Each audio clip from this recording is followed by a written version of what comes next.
Olá, alunos do curso de Licenciatura em Química EAD. Sejam muito bem-vindos a mais um semestre. Estamos iniciando hoje o semestre de 2016-2 na disciplina de Química Analítica 2. Como vocês já devem ter visto no meu vídeo de apresentação, nesse semestre nós trabalharemos basicamente com a Química Analítica Quantitativa. E hoje, para iniciar o nosso curso, nós falaremos um pouquinho sobre os princípios básicos da Química Analítica Quantitativa, tá ok? Que corresponde ao módulo 1 do nosso curso. Bem, para vocês, o que é a Química Analítica? A gente já teve uma noção inicial no curso anterior, mas quando vocês imaginam a Química Analítica, qualquer uma dessas palavras pode representar bem o significado dela. Dados, laboratório, gráficos, volume, método e por aí vai. Mas mais precisamente, a química analítica ela pode ser definida como a aplicação de um processo ou de uma série de processos para identificar ou quantificar uma substância, ou componentes de uma solução ou mistura, ou ainda para determinar estrutura de compostos químicos. No semestre passado, nós trabalhamos bem a questão da identificação, porque nós trabalhamos com a química analítica qualitativa, representada aqui por essa série de tubos de ensaio, que representam a identificação de cátions.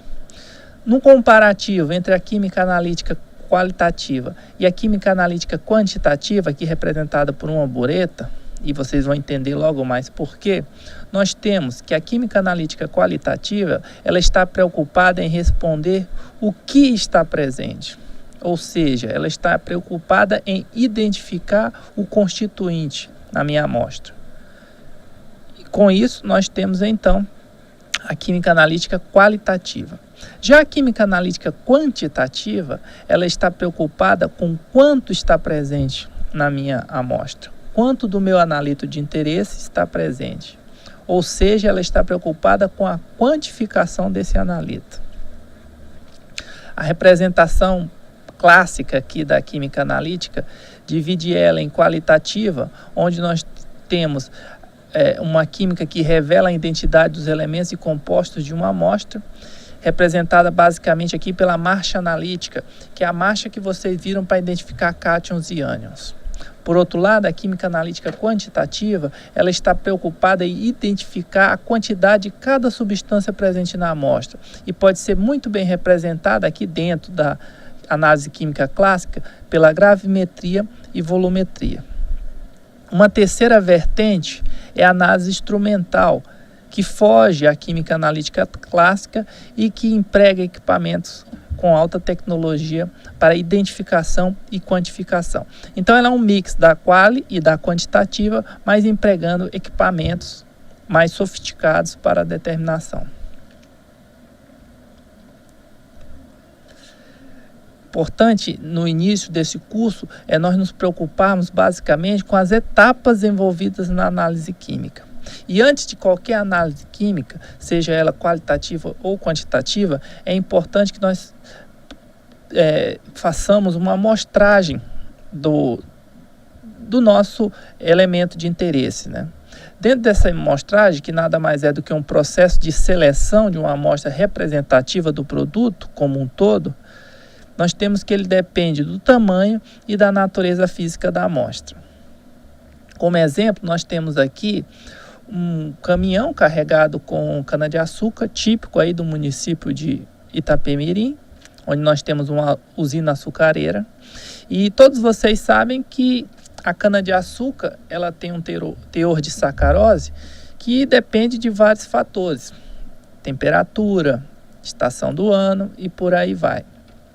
Nessa usina de processamento de cana para obtenção de açúcar e também álcool, o teor de açúcar presente na cana vai ser muito representativo, porque quanto maior o teor de açúcar, maior a quantidade de produto final. No entanto, a cana-de-açúcar ela não é uma amostra homogênea. Essas usinas elas recebem cana-de-açúcar de diversos produtores. Então eu posso ter uma cana mais rica em açúcar e uma cana menos rica em açúcar. Numa mesma lavoura eu posso ter canas com diferentes características.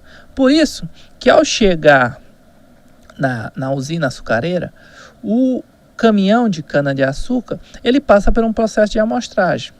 É um processo de amostragem automático, né? A gente tem aqui um braço mecânico que faz inserções no caminhão para retirar amostras dessa cana-de-açúcar. Aqui é representado como é que é feito o cálculo estatístico de em que posições são retiradas essa cana-de-açúcar.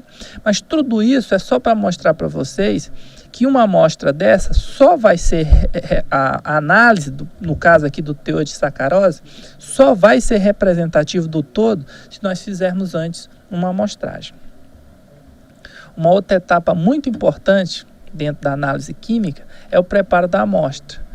Ele é um processo preliminar no qual uma amostra representativa é convertida em uma forma apropriada para análise química. Como exemplo, nós temos a redução de tamanho ou de partículas, representada aqui pelo cadinho e pistilo, né? A mistura para homogeneização, onde nós temos um becker com 3 fases distintas, uma fase aqui sólida, provavelmente areia, uma fase e 2 fases líquidas, sendo uma provavelmente com água e uma com algum tipo de óleo. É um sistema trifásico, mas ele, para ter uma representatividade do meu analito de interesse, eu tenho que promover uma mistura e homogeneização antes de fazer a coleta da amostra. E também temos aqui dentro da etapa de preparo de amostra a etapa de secagem, que também é muito importante. Na sequência, nós temos aqui a dissolução da amostra, que é um processo que pode ser realizado por aquecimento, ignição, fusão, uso de solvente, diluição, que é o mais conhecido. Como exemplo, nós temos aqui o aquecimento, representado aqui por um banho-maria, a fusão, que pode ser representada aqui por um bico de Bunsen, e a diluição, representada aqui por 4 beckers consecutivos, com concentrações distintas do meu analito de interesse dissolvidos em água. É muito importante, no caso da diluição, ser realizada essa diluição, porque em alguns casos você não pode trabalhar com uma amostra muito concentrada. Trabalhar com amostras muito concentradas significa gastar mais reagente.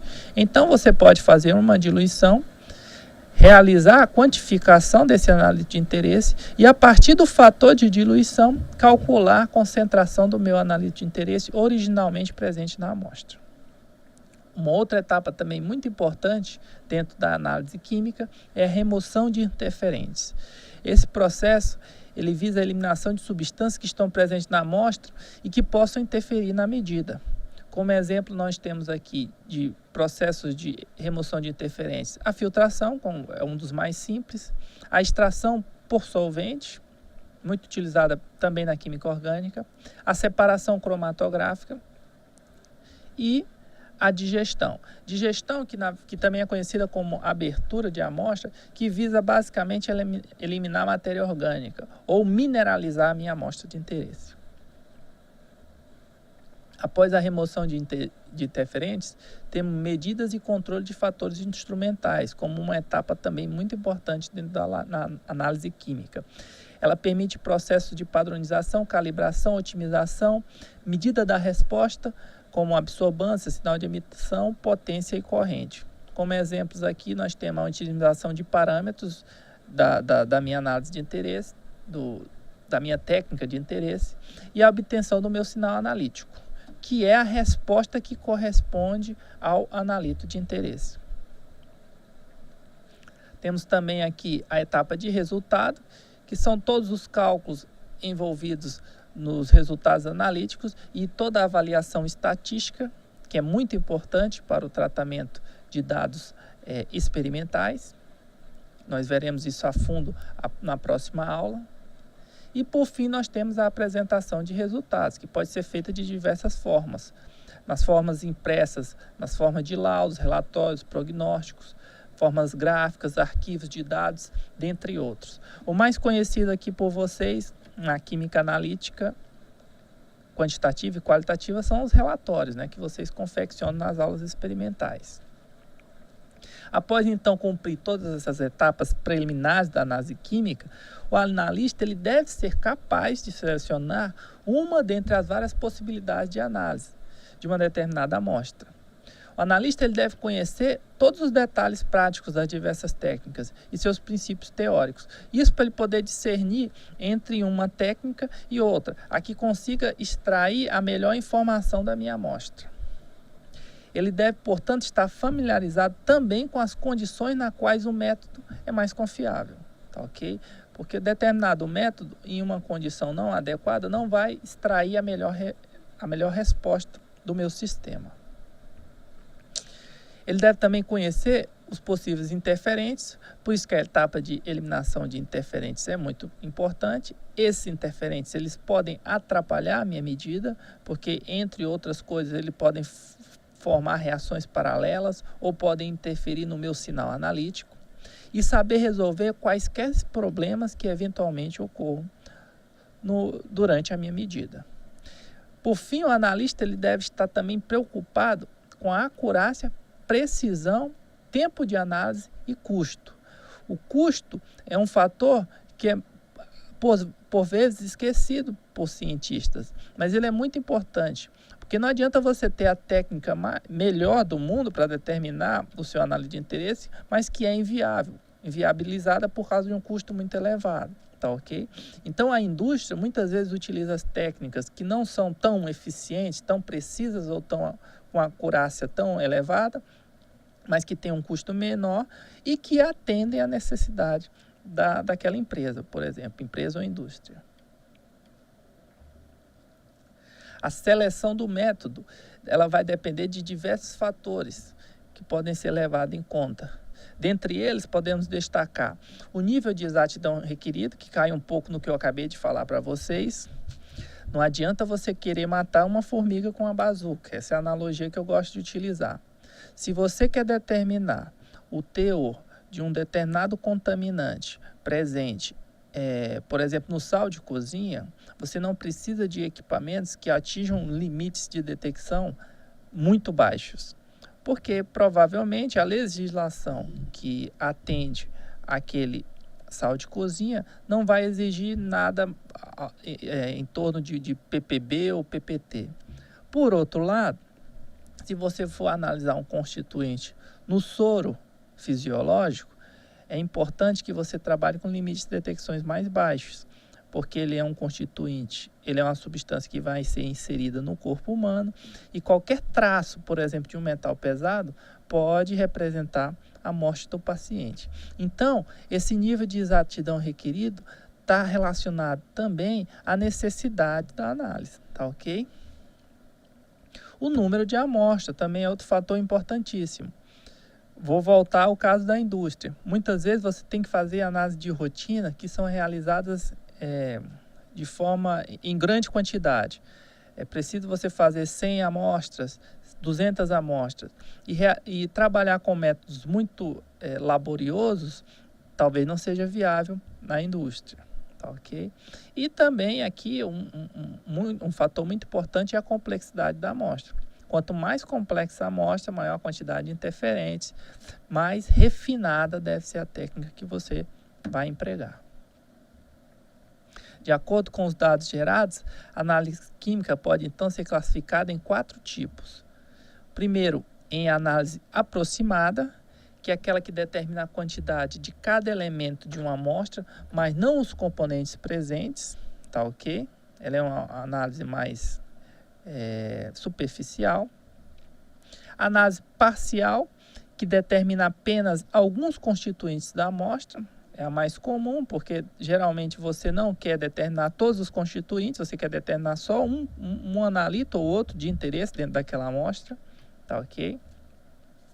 Análise de traços, que é muito comum na química analítica quantitativa, que é um tipo de análise parcial também, ela é parcial, mas que determina constituintes presentes em quantidades muito pequenas.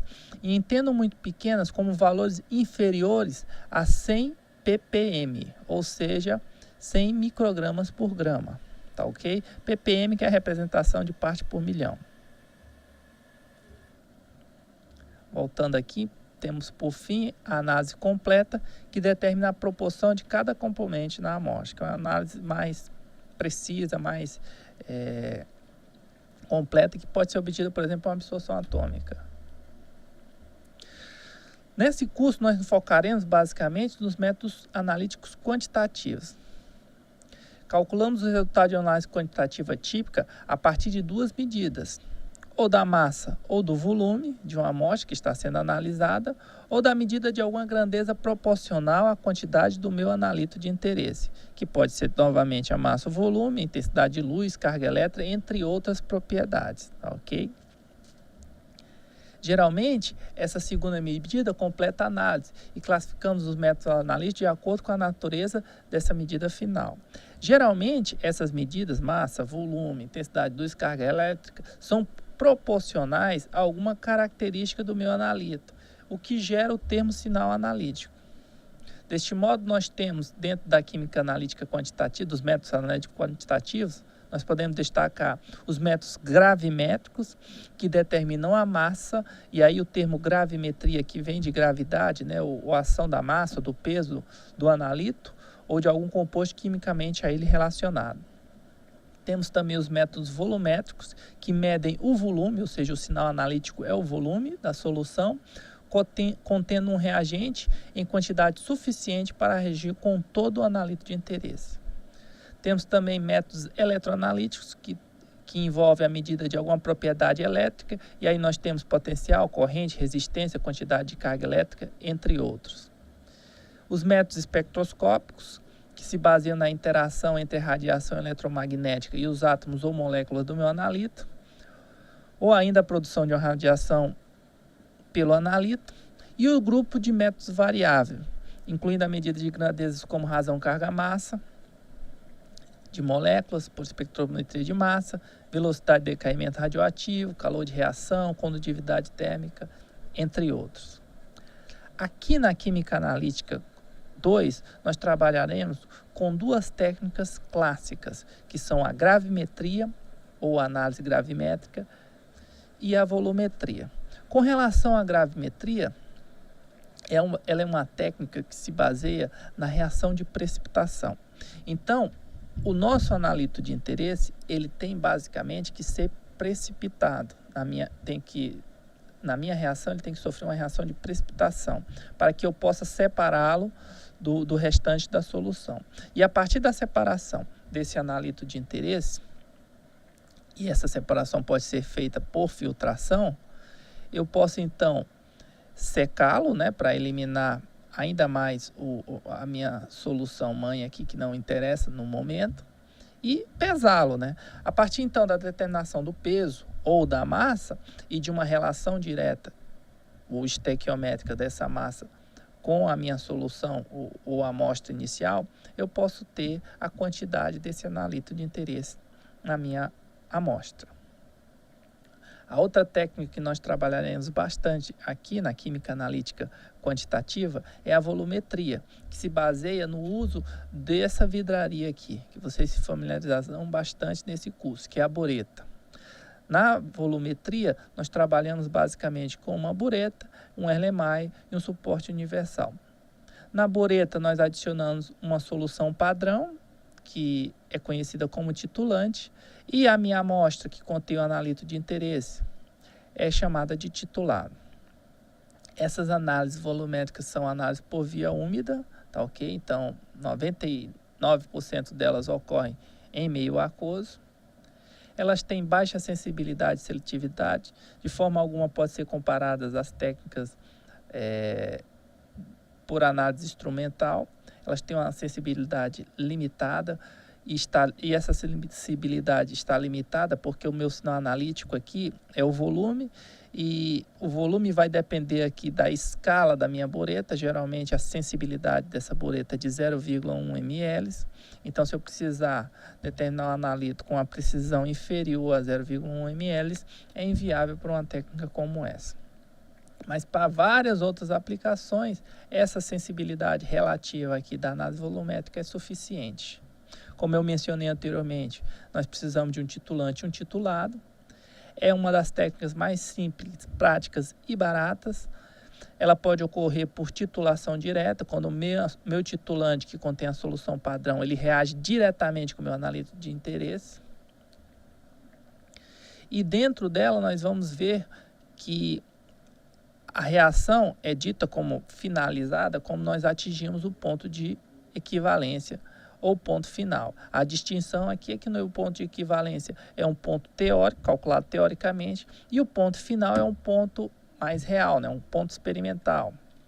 Na volumetria, nós trabalharemos com a visualização da reação, do final da reação por uma variação de cor, por uma formação de precipitado, mas por fenômenos que são palpáveis, a partir do uso de indicadores, tá ok?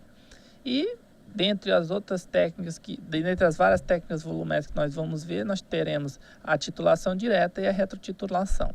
Eu quis aqui apenas trazer alguns termos que são muito comuns dentro da volumetria, porque nós trabalharemos bastante a análise volumétrica nesse curso, tá ok? Basicamente, nós trabalharemos com análise gravimétrica e análise volumétrica. Por fim, nós temos um efeito aqui que é um dos causadores de erro na análise volumétrica, é a paralaxe, e que será muito trabalhada aqui na próxima aula.